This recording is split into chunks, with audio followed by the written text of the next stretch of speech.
Alright everybody, we're going to try and change the platen in an Underwood 4-bank. Now, I know I'm doing a lot of platen change videos, but, you know, my collection is what it is. This one was recovered, unlike that last one I put in the Smith Corona, which was recovered in 81. This one's 5/10 of 67.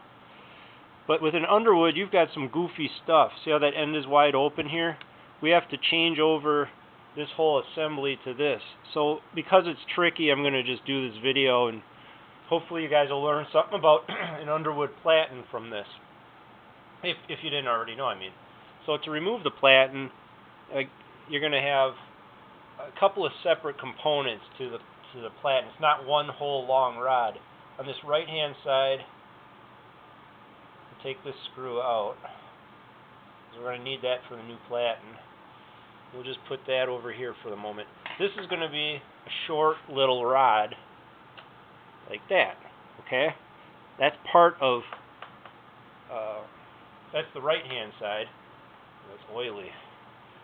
But it's not one whole long rod throughout the platen. You've got two separate halves to it. This will make more sense in a minute, I guess. So on the left hand side you have a screw at the platen knob itself, right? So let's undo that screw.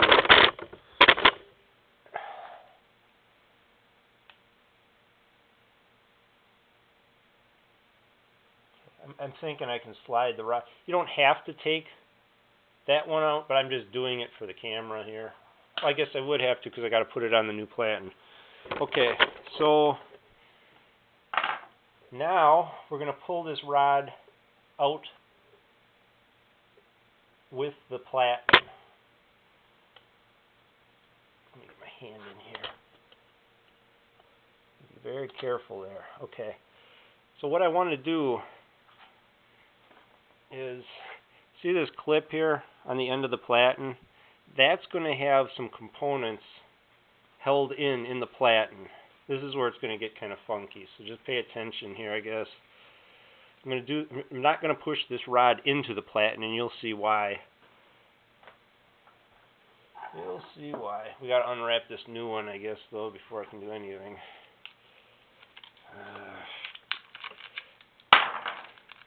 Bear with me here.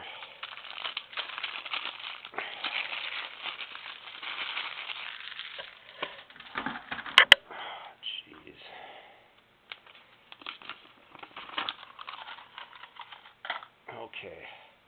Now you see on this platen here how it's got two bevels. That's where that retainer clip here, when we transfer that over, that's where that's going to lock into the new platen. Makes sense so far? But this is the killer here. You want to be careful removing this clip. There. You've got two little tips.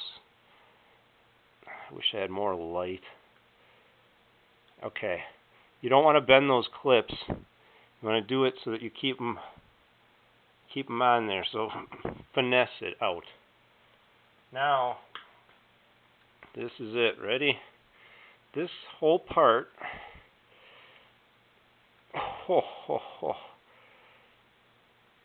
Wow. Come on.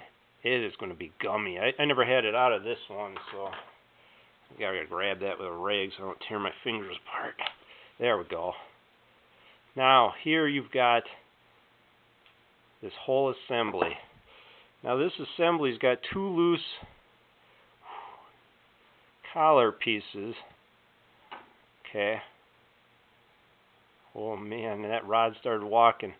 Okay, see how that rod actuates here on these tangs? Now these two halves of this collar rest on here like this. Keep that rod in there. I'm trying to hold this all together. And like this. Come on. Okay. Now you've got to insert that whole thing. I'm just going to put a little oil on this before I put it in there.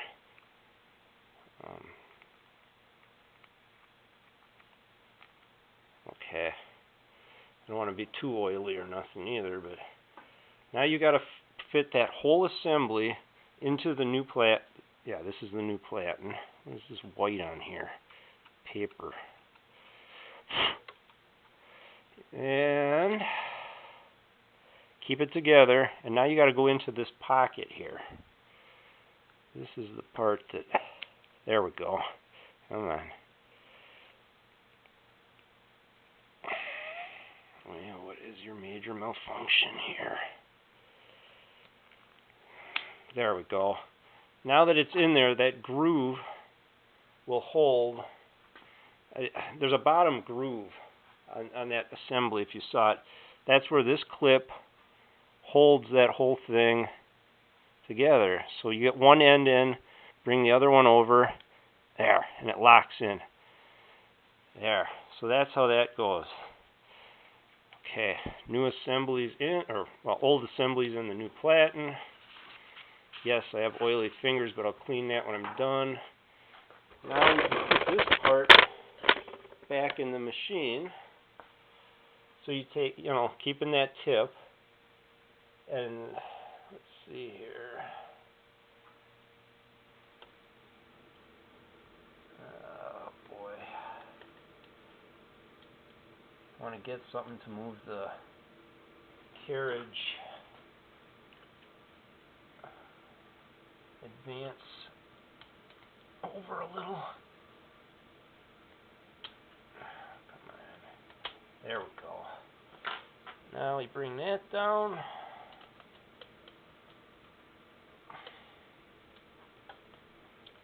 Now what?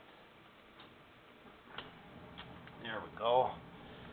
Okay, let's catch the right hand side. I hope I've been in frame. Now you've got that little slat there where the screw needs to go, the notched out part right there. So I want to get the screw hole to the top. There, where I can see.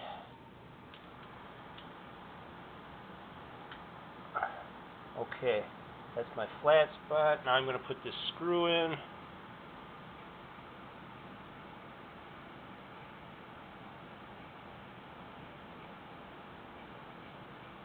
I wanted to put a little oil on that screw before I put it down in there. Darn it.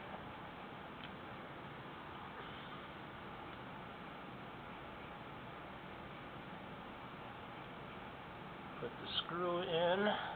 Good. Nice and tight. Okay, now we need to put the platen knob on the left-hand side, and there's nothing to that. That's just line up with the flat spot.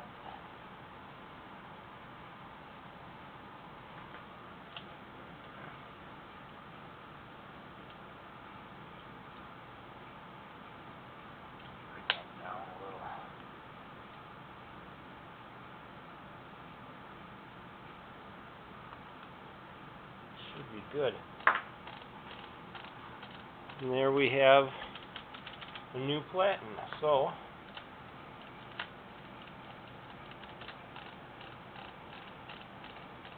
let's just slap out a few letters, make sure paper feeds, and then I'm going to wipe it down too. So I'll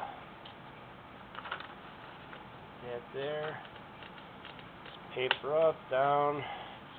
Let's try hello. How about hello? Hello. This is a new platen.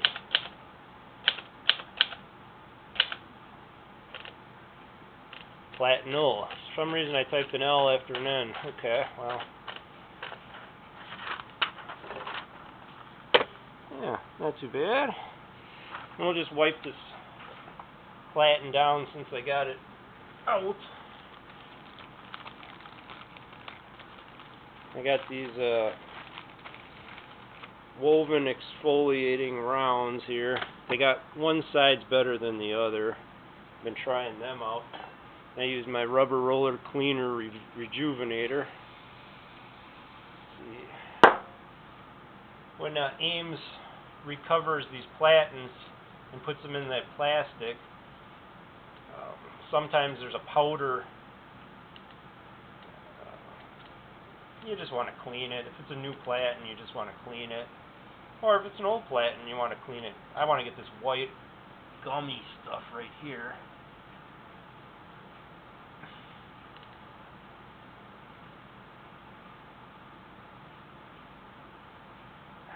There we go. Got it. There. And that's how that's done. So an Underwood platen's not the easiest thing in the world. It's not just remove and stick in. You got some things to move over and a clip to deal with. And oh, there. That's how you deal with an Underwood platen. You might not be putting a new one in, but you'll end up with this opening now. And like this is the old platen. So you have to transfer stuff over is what I'm getting at.